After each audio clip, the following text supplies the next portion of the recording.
Hi అండి, అందరికీ నమస్కారం. నేను మీ వేణుగోపాల్ రెడ్డి ఫ్రమ్ జోష్ ఇన్నోవేషన్స్ ప్రైవేట్ లిమిటెడ్, జోష్ ఇన్స్టిట్యూట్ ఆఫ్ ఫారెన్ లాంగ్వేజెస్ మరియు ఎడ్9 కెరీర్ గైడెన్స్ సంయుక్తంగా విద్యార్థులకు అవసరమైనటువంటి అనేక వీడియోస్ మనం చేస్తూ ఉన్నాం.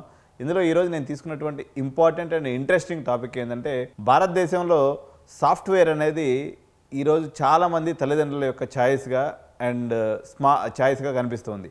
కానీ రియల్ ఎస్టేట్ ఏదైతే ఉందో, భారతదేశంలో ఉన్నటువంటి కుబేర్లు, బాగా డబ్బు సంపాదించే వాళ్ళందరూ కూడా రియల్ ఎస్టేట్లో ఉన్నారు. పాపం సాఫ్ట్వేర్ ఇంజనీర్లు అందరూ ఈఎంఐలు కట్టుకుంటా ఇల్లు కొనుక్కుంటా ఉంటారు అనమాట. వాళ్ళకి అవసరమైనటువంటి ఇల్లు కట్టించేటువంటి రియల్ ఎస్టేట్ వాళ్ళు అనుకోండి, రియల్ ఎస్టేట్ ఏజెంట్స్ అనుకోండి, వీళ్ళకన్నా 10 రెట్లు ఎక్కువ సంపాదిస్తారు. కానీ ఎవరు కూడా రియల్ ఎస్టేట్ని ఒక అడ్మిషన్గా లేకపోతే ఒక ఎడ్యుకేషన్గా చూడటం లేదు. ఎందుకు అనేది నా మనసులో ఉన్నటువంటి క్వశ్చన్ అనమాట. ఇంకొక ఇంపార్టెంట్ ఫ్యాక్టర్ ఏంటి అంటే, ఇవి రెండు కూడా భారతదేశం యొక్క జీడిపికి ఈక్వల్గా కంట్రిబ్యూట్ చేస్తున్నాయి. అంటే అప్రాక్సిమేట్గా 7.6% ఆఫ్ ఎంటైర్ ఇండియన్ జీడిపిలో ఈ రెండు ఈక్వల్గా కంట్రిబ్యూట్ చేస్తున్నటువంటి పరిస్థితి ఉన్నప్పటికీ అందరూ కూడా సాఫ్ట్వేర్ చదువుతాం ఉంటున్నారు తప్ప ఎవరు రియల్ ఎస్టేట్ బ్రోకర్ అవుతాం, లేకపోతే రియల్ ఎస్టేట్ మీడియేటర్ అవుతాం, నేను ఒక బిల్డర్ అవుతాననేటువంటి మాట మన విద్యార్థుల నోట కానీ తల్లిదండ్రుల మాట కానీ రావట్లేదు. ఎందుకు ఇలా ఏంటి అనేది ఒకసారి నా పరిశీలన చేసినప్పుడు నా పరిశీలనలో కొన్ని ఆసక్తికరమైనటువంటి విషయాలు బయటపడ్డాయి. వాటిని ఈరోజు నేను మీతో షేర్ చేసుకుంటాను అనమాట.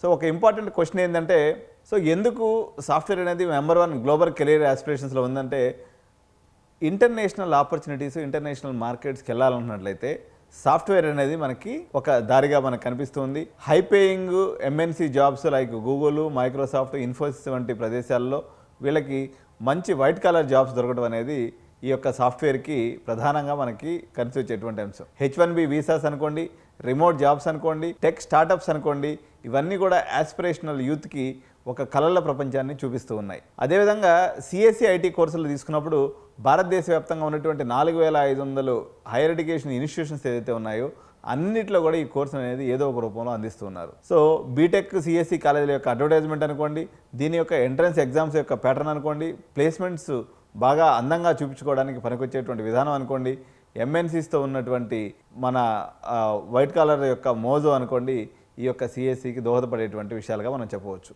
అయితే families expectations and social prestige కూడా దీనికి దోహదం చేస్తుంది. ఇంజనీరింగ్ అనేది మెనీ ఇండియన్ ఫ్యామిలీ హౌస్ హోల్డ్స్లో ఒక పెద్ద డ్రీమ్గా కనిపిస్తూ ఉంటుంది.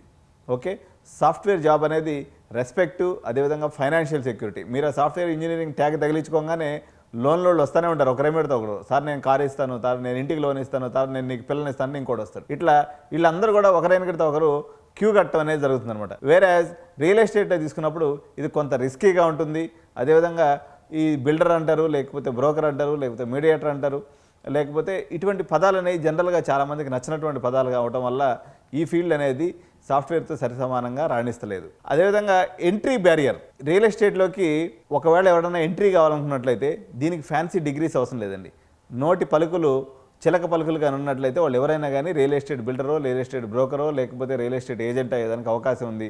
దీనికి కష్టపడి డిగ్రీ చదువుకోవాల్సినటువంటి అవసరం లేదు కదా, నేను ఇంత చదువు చదివి మళ్ళీ వాడు చేసే పని చేయాలి కదా అనేటువంటిది మన వాళ్ళ యొక్క అభిప్రాయం ఉంది. ఓకే, దీన్ని ప్రధానంగా దీని యొక్క ఎంట్రీ ఎలా జరుగుతుంటుందంటే, సహజంగా వాళ్ళ నాన్న ఒక రియల్ ఎస్టేట్ బిజినెస్లో ఉంటే కొడుకు కూడా పోయి అదే బిజినెస్ చేసుకుంటూ ఉంటారు. ఓకే, అదేవిధంగా బిల్డర్స్ పిల్లలందరూ కూడా మళ్ళీ బిల్డర్స్ అయ్యేదానికి చూస్తూ ఉంటారు అనమాట. ఎవరైనా కానీ మీరు రియల్ ఎస్టేట్ బ్రోకర్ అవ్వండి, రియల్ ఎస్టేట్ ఏజెంట్ అవ్వండి, మీరు బిల్డర్ అవ్వండి అనేటువంటి పిల్లలకి మోటివేషన్ ఇచ్చేటువంటి పరిస్థితి లేదు. దీనికి సంబంధించినటువంటి ఫార్మల్ ఎడ్యుకేషన్ అయినటువంటి సివిల్ ఏదైతే ఉందో అది వాస్తవానికి కొంత దూరంగా ఉన్నటువంటి పరిస్థితి వల్ల ఎగ్జాక్ట్గా ఇప్పుడు ఉదాహరణకి బీబీఏ రియల్ ఎస్టేట్ అనేటువంటి కోర్సు నిజంగా నేనంటూ ఒక ఏ రోజైనా యూనివర్సిటీ పెడితే ఈ కోర్సు నా యొక్క ఫ్లాగ్షిప్ ప్రోగ్రామ్గా పెట్టాలని నా యొక్క కోరికగా ఉంటూ ఉంటుంది. సో మీకు సక్సెస్ స్టోరీస్ అంటే మీరు యూట్యూబ్లో కొట్టినా, లేకపోతే లింక్డ్ఇన్లో కొట్టినా, లేకపోతే ఎనీ సోషల్ మీడియాలో మనం చూసుకున్నప్పుడు సుందర్ పిచాయ్ గురించి వస్తుంది, లేకపోతే ఇంకిట్లా ఇందిరా నూయి గురించి వస్తుంది, ఇట్లా పెద్ద పెద్ద ఫ్యాన్సీ వర్డ్స్, లేకపోతే ఆల్ట్మ్యాన్ నుంచి వస్తుంది, లేకపోతే టిమ్ కుక్ గురించి వస్తుంది తప్ప సక్సెస్ స్టోరీస్ అనేది రియల్ ఎస్టేట్కి సంబంధించినటువంటి పెద్ద సక్సెస్ స్టోరీస్ని యూత్ని ఆకర్షించేటువంటి స్థాయిలో, లేకపోతే యూత్ ఐకాన్స్గా ఉన్నటువంటి స్థాయిలో, లేకపోతే మీడియా బజ్ అనేది రియల్ ఎస్టేట్కి లేదు. ఓకే, అదేవిధంగా ఈ టెక్స్ దాంట్లో కానీ వెళ్తే మనకి వీసీ ఫండింగ్ కానీ, మీకు లింక్డ్ఇన్ క్లౌడ్ కానీ, ప్రెస్ కానీ మీకు ఎప్పుడు కూడా మీకు ఆ హైప్ అనేది ఉంటుందన్నమాట. సాఫ్ట్వేర్ జాబ్స్ ఎప్పుడు కూడా శాలరీస్, బెనిఫిట్స్, గ్రోత్ అనేవి చాలా ఎక్కువగా కనిపిస్తూ ఉంటాయి. రియల్ ఎస్టేట్లో కొద్ది రోజులు కష్టపడాలండి, ఒక 10 ఏళ్ళు కష్టపడితే తప్ప అప్పుడు దాకా మీ యొక్క జీవితం అనేది వోల్టైల్గా ఉంటుంది. అదేవిధంగా ఈ మార్కెట్ క్రాష్ అనేది జరిగేటువంటి అవకాశం ఉంటుంది. దీని యొక్క రెగ్యులేషన్స్, లాబియింగ్ సిస్టమ్ అనేది తెలిసి ఉండాలి. భారతదేశంలో ల్యాండ్ డిస్ప్యూట్స్ అనేది మీరు చాలా ఎక్కువ ఉంటాయన్నమాట. అంటే మీరు ఏదైనా డిస్ప్యూటెడ్ ల్యాండ్ కొన్నారంటే ఒకసారి సంపాదించినంత డబ్బులు పోతాయి అనమాట. కాబట్టి ఈ రిస్క్ కూడా మన ఇండియన్ విద్యార్థుల్ని అటువైపు పోనీయకుండా ఆపుతున్నటువంటి పరిస్థితి అయితే మనకు కనిపిస్తుంది. అదేవిధంగా మీకు టెక్ ఎడ్యుకేషన్కి సంబంధించి మీరు ఒకవేళ జూనియర్ కాలేజీలో నారాయణ, శ్రీ చైతన్య, అల్లెన్ లేకపోతే బన్సల్ ఇటువంటి కాలేజెస్లో ఉన్నప్పుడు, గాయత్రి ఇంజనీరింగ్ కాలేజీలో, గాయత్రి జూనియర్ కాలేజీలో ఉన్నప్పుడు రకరకాల ఇంజనీరింగ్ కాలేజీలో వాళ్ళు మార్కెటింగ్ చేయడానికి వస్తారు అక్కడికి. మాది లవ్లీ ప్రొఫెషనల్ యూనివర్సిటీ బాగుంది, SRM బాగుంది, పారుల్ యూనివర్సిటీ బాగుంది, విట్ అప్లికేషన్ పెట్టండి, లేకపోతే ఇంకొక అప్లికేషన్ పెట్టండి అని వస్తారు తప్ప ఎవరైనా BBA రియల్ ఎస్టేట్ చేరండి అని చెప్పి ఇంతవరకు ఎవరైనా వచ్చారా మీకు? ఈ రకంగా ఎవరైనా మోటివేషన్ చేశారా? ఇది ఎవరు చేయట్లేదు.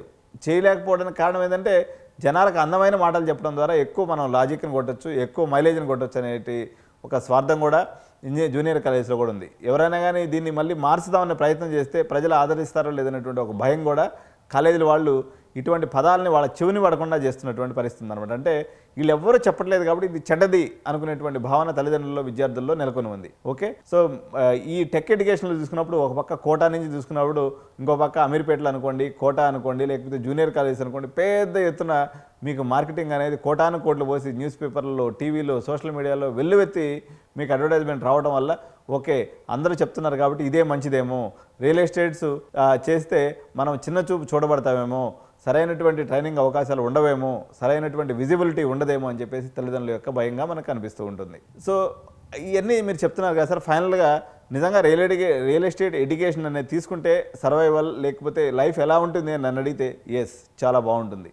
ఓకే, అర్బన్ ప్లానింగ్ అనుకోండి, కన్స్ట్రక్షన్ మేనేజ్మెంట్ అనుకోండి, అదేవిధంగా మీకు BBA రియల్ ఎస్టేట్ అనుకోండి, ఇటువంటివన్నీ కూడా కోర్సులు ఈరోజు రావాల్సినటువంటి అవసరం ఉంది. ఈరోజు ట్రంప్ తుమ్మినా దగ్గర ఈరోజు మనకి ఇక్కడ ఎక్కడో నిబ్బడుతుంది అనమాట. ఈ నొప్పి తప్పించుకొని మనం 150 కోట్ల భారతదేశం ఉంది, మన యొక్క ప్రజల అవసరాలు ఉన్నాయి. మనందరూ కూడా ఇప్పుడు నెక్స్ట్ జనరేషన్కి హౌసింగ్ అనేది చాలా ఇంపార్టెంట్ ఫ్యాక్టర్ కాబట్టి, హౌసింగ్లో ప్రతి ఒక్కరికి ఇల్లు అనేది ఒక డ్రీమ్ కాబట్టి ఈ యొక్క దాంట్లో కూడా మెరిటోరియస్ స్టూడెంట్స్ కూడా రావడం వల్ల తద్వారా దేశం బాగుపడుతుంది. మిడిల్ క్లాస్ యొక్క డ్రీమ్ అనేది అయితే ఉందో, ఇల్లు కట్టుకునేటువంటి డ్రీమ్ కూడా నెరవేర్చడంలో మీ వంతు సామాజిక బాధ్యత నెరవేర్చినట్టు అవుతుంది. కాబట్టి మీరు ఇంట్రెస్ట్ ఉన్నటువంటి వాళ్ళు, మీరు వినలేదు కాబట్టి, మీకు ఎవరు చెప్పలేదు కాబట్టి ఇది చెడు అని అనుకోవడం తప్పు. ఓకే, మీకు బాగా ఫ్యాన్సీగా కనిపించేటువంటి ఈ యొక్క సోకాల్డ్ కాలేజెస్ లేకపోతే ఈ యొక్క మార్కెటింగ్ వ్యవస్థ ఏదైతే ఉందో ఇది కేవలం మార్కెటింగ్ మాత్రమే కానీ అంతా వాస్తవం కాదు. అందులో కొంత వాస్తవం ఉంది. కానీ రియల్ ఎస్టేట్ అనేది కూడా చాలా మంచి కోర్సు. ఈ కోర్సులో అందించాలని చెప్పేసి తెలుగు రాష్ట్రాల్లో కూడా ఈ యొక్క మన ఓన్లీ సాఫ్ట్వేర్ మేనేజర్తో పాటు మల్టీ స్కిల్ డెవలప్మెంట్ అనేది జరిగితే తద్వారా రాష్ట్ర పురోగతి, తద్వారా దేశ పురోగతి కూడా సాధ్యమవుతుందని భావిస్తూ, సో ఇటువంటి కోర్సెస్కి సంబంధించి ఎవరైతే మీరు తెలుసుకోవాలనుకుంటారో లేకపోతే కన్ఫ్యూజన్లో ఉంటారో అటువంటి వాళ్ళందరూ కూడా జోష్ ఇన్నోవేషన్స్, అదేవిధంగా ఎడ్యునైన్ కెరీర్ గైడెన్స్ మీకు ఎప్పుడు గైడెన్స్ చేయడంలో మీకు అండగా ఉంటుంది. అదేవిధంగా మీకు ఇటువంటి డిఫరెంట్ సెక్టార్స్ వైపు మిమ్మల్ని కానీ మీ యొక్క పిల్లల్ని కానీ నడిపించడంలో మా వంతు కృషి ఎప్పుడు కూడా మేము అందజేస్తూ ఉంటామని చెప్పి తెలియజేస్తూ, ఇండియా అనేది ఫైనల్గా నేను చెప్పుకొచ్చేది ఏంటంటే రెండు కూడా ఇంపార్టెంటే.